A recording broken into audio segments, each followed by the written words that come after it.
Il avait été drogué et victime d'un prélèvement d'organes. On lui avait prélevé son rein. Un cœur, ça peut aller jusqu'à 400 000 $. Voilà, tu te retrouves vite fait avec un 9 mm sur la tête. Un vaste réseau de corruption aux ramifications internationales a été démantelé hier dans le New Jersey.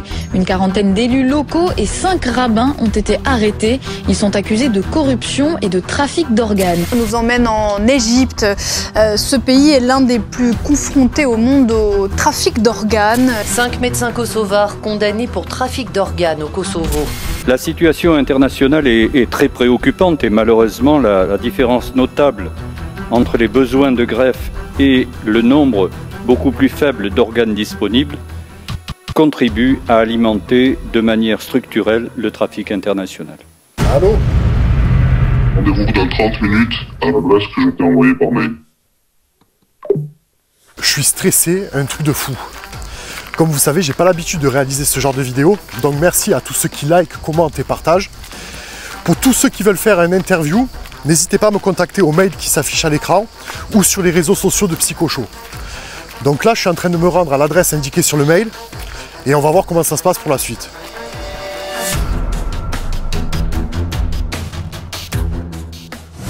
Comment est-ce que tu en es arrivé à être impliqué dans le trafic d'organes? En fait, c'était ça s'est fait par hasard. C'était une période où je manquais de thunes.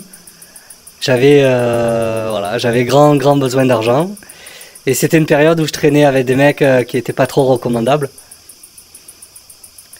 Et dans ce groupe-là, il y a un gars qui est venu me voir un jour et qui m'a demandé si j'avais des problèmes d'argent, tout ça. Et j'ai dit oui, bien sûr, j'ai des soucis d'argent, il me faut de la thune.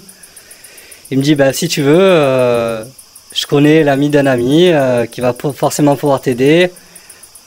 Un business où tu vas pouvoir te faire vite fait de l'argent.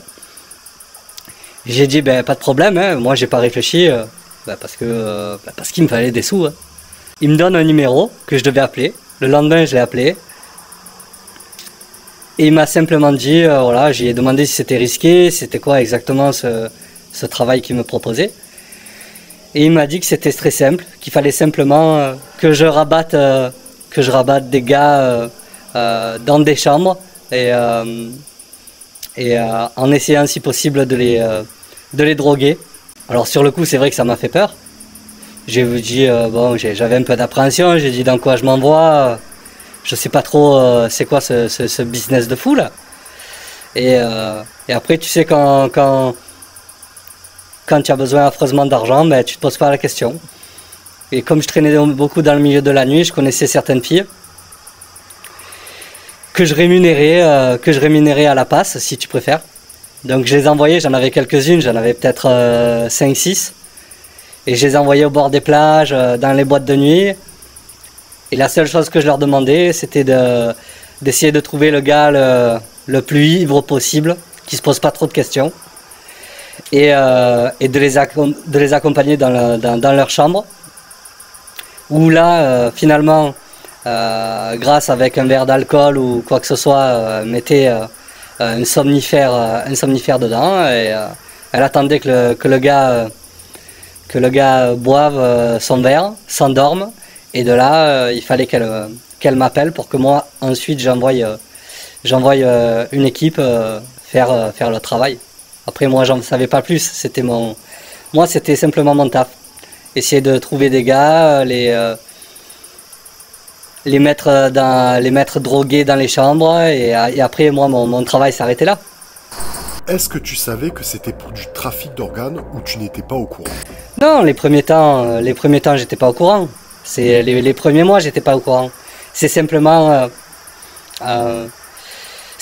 une fois, si tu préfères, c'était peut-être 2 jours après qu'on ait fait une transac comme ça. 2 jours après, en fait, j'ai vu dans les journaux la tête d'un gars, en fait, qu'on avait rabattu, si tu préfères, 2 jours avant. Et en fait, il était clairement dit dedans que le gars, il avait été drogué et victime d'un prélèvement d'organes, qu'on lui avait prélevé son rein. Et c'est vrai que là, du coup, j'ai dit, En même temps, ça pouvait être que nous, quoi. Donc c'est vrai que... Comment te dire? Tu sais à ce moment-là que tu fais partie de quelque chose... qui est pas très sain, si tu préfères. Pas du tout sain. Mais après, comme je te dis, c'était une période où je manquais d'argent, et c'est vrai que du jour au lendemain, quand tu commences à avoir de l'argent facile comme ça, ben, tu te poses pas trop de questions, tu essayes de te justifier, tu dis oui, mais moi je suis qu'un maillon de la chaîne, je vois pas les personnes, je fais mon taf de loin, je fais simplement de la supervision au niveau du rabattage. À tes débuts, quand tu as commencé, tu devais te douter que ce n'était pas quelque chose de sain quand même, quand tu ramenais des gens dans une chambre et les droguais. Bien sûr, mais comme je te dis, quand tu sais que tu es à l'agonie financièrement et qu'il te faut absolument de l'argent dans un pays qui n'est pas chez toi, tu te poses pas de questions. Tu te poses pas de questions. C'était bien rémunéré. Combien tu gagnais par transaction? Par transac, tu pouvais compter environ 8 000 $ par transac. À raison en général, une fois par semaine. Après, selon les demandes, selon là où on m'envoyait, parce que il ne faut pas croire que je faisais que ça qu'en Thaïlande. Je faisais ça dans les pays d'Asie du Sud-Est. Ça pouvait être la Thaïlande, le Vietnam, les Philippines, mais aussi au Mexique. On a beaucoup fait ça au Mexique aussi. Et ça pouvait aller d'une transac par semaine à peut-être 3 transacs semaine. Ça dépendait. Ça ne posait aucun problème que les victimes aient consommé de l'alcool? Tu sais, après, ça, c'était pas mon business. Moi, on me demandait simplement de rabattre des gars. Après, le pourquoi du comment c'est fait, ça me regardait pas. Et il valait mieux pas poser de questions. Est-ce qu'une opération s'est déjà mal déroulée? Ouais, peut-être 1 ou 2 fois, mais non, après, transac, au niveau, c'était surtout au niveau des staffs d'hôtel, où il y a eu des problèmes 1 ou 2 fois. Des gens qui comprenaient pas, qui avaient peur, qui voulaient appeler la police. Donc c'est vrai que sur les 1 ou 2 fois où ça s'est passé comme ça, qu'il a failli y avoir des gros dérapages, eh ben, si tu préfères, on appelle qui il faut et en général ils arrangent vite les choses. Est-ce que tu peux être plus précis sur le terme « ils arrangent très vite les choses » ? Ben, tu sais, après c'est un peu comme dans les films, c'est-à-dire que quand il commence à avoir des risques comme ça, moi j'ai un numéro de téléphone que j'appelle, je dis simplement qu'il y a un problème, et ils envoient une équipe de 2-3 personnes, et en général ils vont mettre la pression, sur le staff ou sur les personnes qui posent problème. Si tu veux des exemples plus précis, ben c'est voilà, tu te retrouves vite fait avec un 9 mm sur la tête, on te menace personnellement, ta famille, tes enfants, et tu sais, la plupart des personnes sont humaines, hein. On commence à te mettre la pression comme ça, ben tu te tais et tu essayes de faire le dos rond pour pas te prendre un pruneau dans la tête, hein. Est-ce que tu connais le prix des organes au marché noir? Alors oui, j'ai entendu des prix, voilà. C'est-à-dire que pour un foie, un rein, ça peut monter aux alentours des 200 000 $. Après, un cœur, ça peut aller jusqu'à 400 000 $. Mais après, tu sais, je voulais pas forcément en savoir plus. Moi, j'avais mes thunes et c'est ce qui me suffisait. Tu n'avais pas peur d'avoir des problèmes avec les filles avec lesquelles tu travaillais pour rapatrier les victimes dans des chambres d'hôtel? Non, parce que c'était très cloisonné. Les filles, je leur disais exactement ce qu'elles devaient faire. Et après, tu sais, dans les pays comme ça, avec la quantité de prostituées qu'il y a, du moment que tu leur triples leur salaire de la soirée, elles ne posent pas de questions. Elles, tout ce qu'elles voient, c'est la monnaie qui rentre, et elles savent qu'elles vont pouvoir s'occuper de leur famille, de leurs enfants. Donc en général, ça se passait bien. Puis je travaillais jamais tout le temps avec les mêmes filles. J'essayais de changer le maximum de fois possible. Pendant combien de temps tu as pratiqué cette activité? Alors cette activité-là, je l'ai fait pendant environ 5 ans. Après, au bout de 5 ans, peut-être que j'ai été rattrapé par ma conscience aussi, du fait que la dernière fois, c'était au Mexique. Il y a eu des soucis avec la police locale. Enfin, il a fallu, moi j'ai été, si tu préfères, arrêté en pleine opération, si je peux appeler ça comme ça. Et comme tout était cloisonné et tout se faisait par mail, tout se faisait les paiements en crypto, donc c'est vrai que personne connaissait l'identité de personne en fait. Et je pense que la chance que j'ai eue pour finalement arrêter et passer à autre chose autant facilement, c'était que personne connaissait mon nom, personne connaissait mon identité. Tout se faisait en email crypté. Est-ce que tu as des regrets par rapport à ce que tu as fait? Maintenant, avec l'âge, oui. Je me dis ça. Mais après, tu sais, quand on est jeune, insouciant et qu'on voit qu'on gagne bien sa vie à coût de 20-30 000 euros par mois, on ne se pose pas la question. On se pose pas la question. On travaille une fois par semaine en moyenne. Ça va durer 3 heures de temps, même pas. On ne se pose pas ce genre de questions quand on est jeune.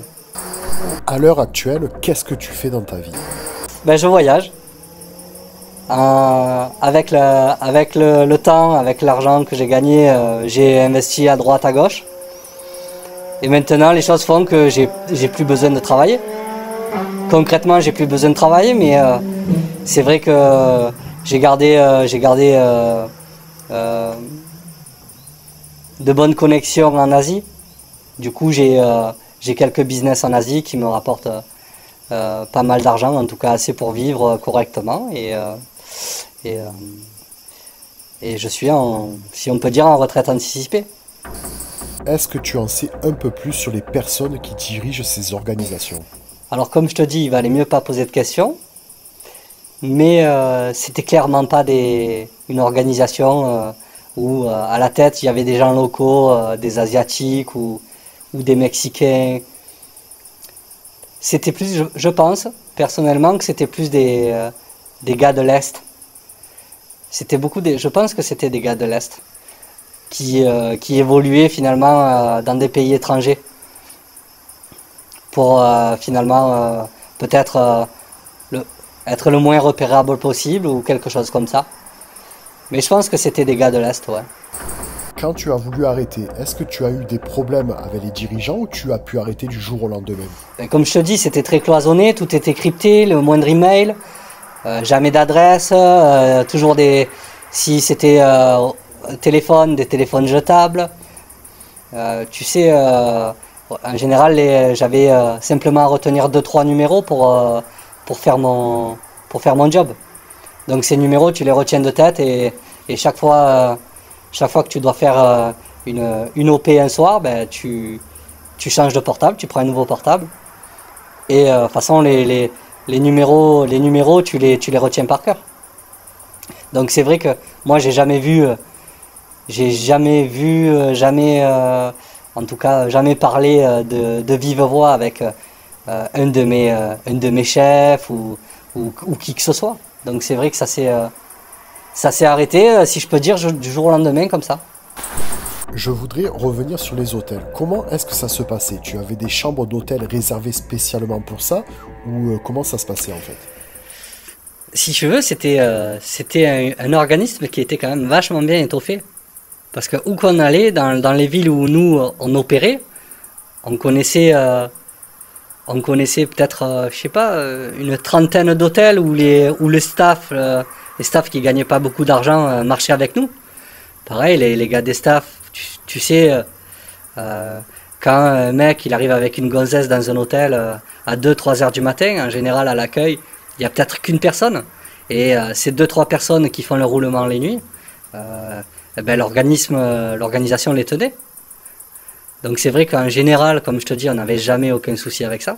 Peut-être mis à part comme je te disais, deux fois où il y a eu des soucis parce que c'était pas des hôtels où on avait l'habitude d'aller, tout simplement. L'équipe qui procédait à l'opération, elle opérait directement dans la chambre d'hôtel ou elle prenait la victime et la menait ailleurs? Ça, j'en sais pas plus, je pourrais pas te dire. Parce que dès que j'appelais, qui recevaient mon appel, pour que je leur donne le feu vert de passer, moi je savais pas qu'il y avait de l'autre côté du téléphone. Donc je sais pas combien ils étaient, je sais pas quand ils passaient, mais je sais que ça se faisait rapidement, parce que même la fille, une fois que le gars était drogué et qu'il dormait dans sa chambre, elle partait aussi. Donc les choses, finalement, comme je te dis, c'était vachement cloisonné, les choses étaient faites pour que personne se rencontre, personne se croise. À chaque maillon de chaque étape, si tu veux, de l'opération, personne ne s'est jamais croisé. Quand les filles étaient dans la chambre avec la victime, elles n'ont jamais eu aucun problème? Non, non, pas que je sache, pas que je sache. Mis à part les 2 soucis réels qu'on a eu dans ces hôtels-là avec le staff, avec l'accueil, c'est vraiment non, il n'y a jamais eu de soucis. Après, tu sais, quand les gonzesses, elles montent avec des Européens, les Européens ils viennent dans des endroits comme ça pour faire la fête, pour voir des filles. Et quand tu as 3 grammes dans le sang et que tu es avec une gonzesse, la seule chose que tu veux, c'est de faire ta soirée avec elle. Tu voyais ça comme un boulot normal, ça ne te posait aucun problème? Quand j'étais jeune, oui, bien sûr. Bien sûr. Comme je te dis, là où vraiment, c'est quand il y a eu le souci, ce fameux souci au Mexique, où il a fallu arrêter du jour au lendemain. Après, je me suis dit, oui, c'est peut-être mieux comme ça, parce que voilà, après, avec le nombre de personnes, finalement, en ces 5 années, qu'on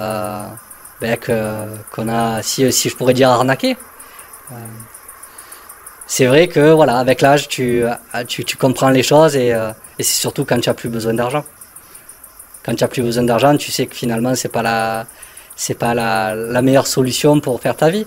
Mais tu sais, quand tu prends des 8 000 € par soir, tu te vois mal te dire, ouais, c'est pas bien ce que je fais, je retourne en France, je vais me chercher un CDI pour 1 300 € par mois. C'est pas possible. Humainement, c'est pas possible.